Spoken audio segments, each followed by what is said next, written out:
Matthew Evans, a wealthy man in his late 70s, sat alone in his silver Mercedes, tapping his thumb impatiently against the steering wheel.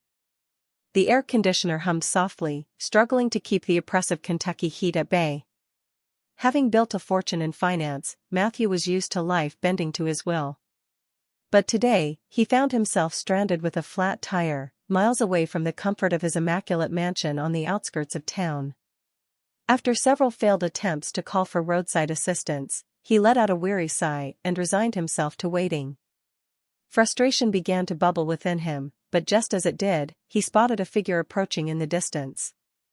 A young boy, no older than 13 or 14, walked toward him, his faded t-shirt and worn-out sneakers hinting at a modest upbringing. There was a quiet determination in his stride as he neared the car, his gaze locking onto the damaged tire before he offered Matthew a polite but confident nod. "Got a flat, sir?" the boy asked, his voice steady. Matthew exhaled, feeling a strange mixture of relief and uncertainty. "Yes, I do," he admitted. "I was hoping for some help, but my phone's got no signal out here." The boy's lips curved into a small smile. "I can take care of that," he assured him, kneeling beside the car without hesitation. "My grandpa taught me how to change a tire last summer. Do you have a spare?" Matthew gestured toward the trunk, watching as the boy retrieved the necessary tools. He worked swiftly, his hands moving with the confidence of someone far beyond his years. As Matthew stood by, an unfamiliar sense of humility crept in.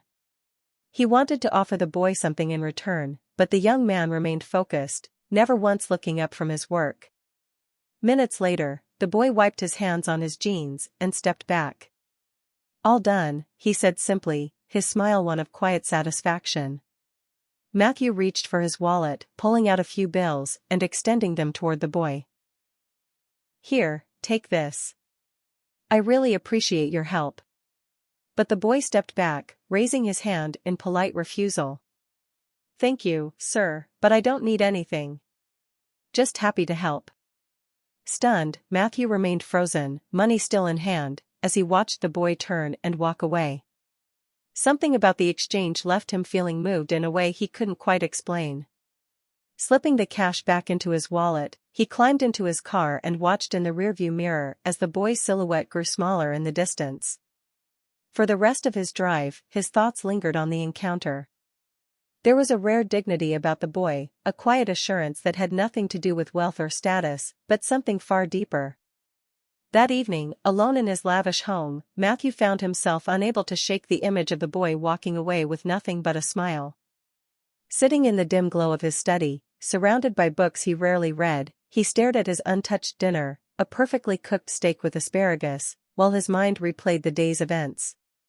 He had met countless people in his lifetime, business partners, investors, employees, but nearly every interaction had been transactional. There was always an expectation, an exchange. Yet this boy, a complete stranger, had helped him without asking for anything in return. The simplicity of the act, the purity of it, gnawed at him in the best possible way. By morning, he could no longer ignore the feeling that something was left unfinished. He needed to find the boy, not out of guilt, but out of gratitude, or maybe curiosity. Retracing his route, he stopped at small diners and gas stations, asking anyone who would listen if they had seen a boy matching the description. Most shrugged until an older woman at a roadside cafe paused, recognition flickering across her face. "Sounds like you're talking about Elijah," she said, wiping her hands on her apron. "That boy's always helping folks. Lives with his mama over in Harlan." Harlan. Matthew made a mental note, thanking the woman before setting off.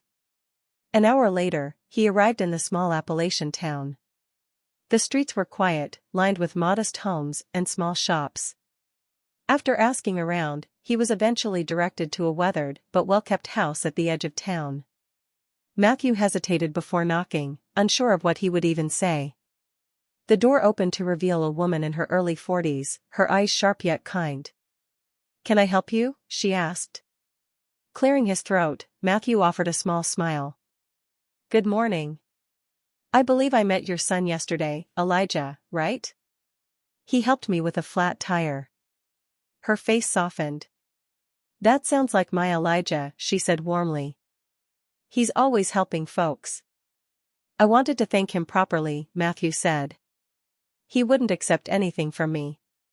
She stepped aside, inviting him in. "He's out back if you'd like to wait."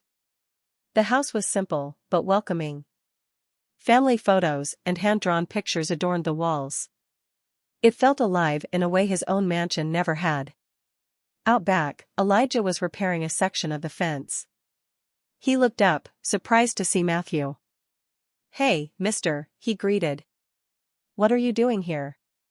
Matthew smiled, feeling strangely out of place. "I wanted to thank you again. You helped me when I really needed it, and I couldn't stop thinking about it."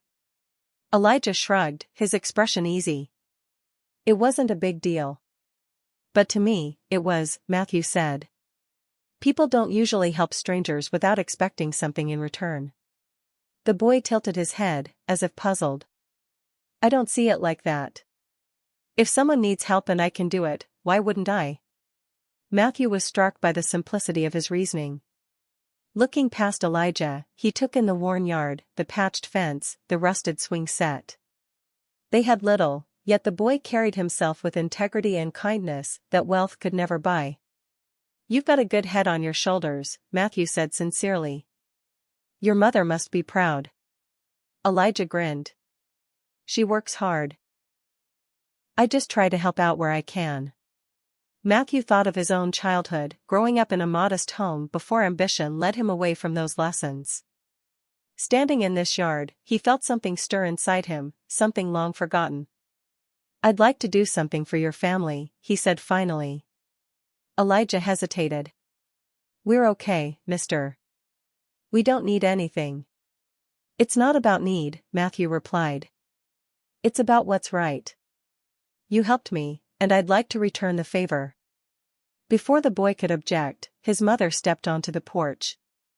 "Elijah, wash up for lunch," she called before turning to Matthew. "Would you care to join us? It's nothing fancy, but you're welcome." Matthew hesitated, unaccustomed to such an offer, but found himself nodding. "I'd like that." As he stepped inside the warm, humble home, he realized something. This boy had given him far more than just a simple act of kindness. He had reminded him of something he hadn't felt in years, what it truly meant to give without expectation. And for the first time in a long time, Matthew felt whole,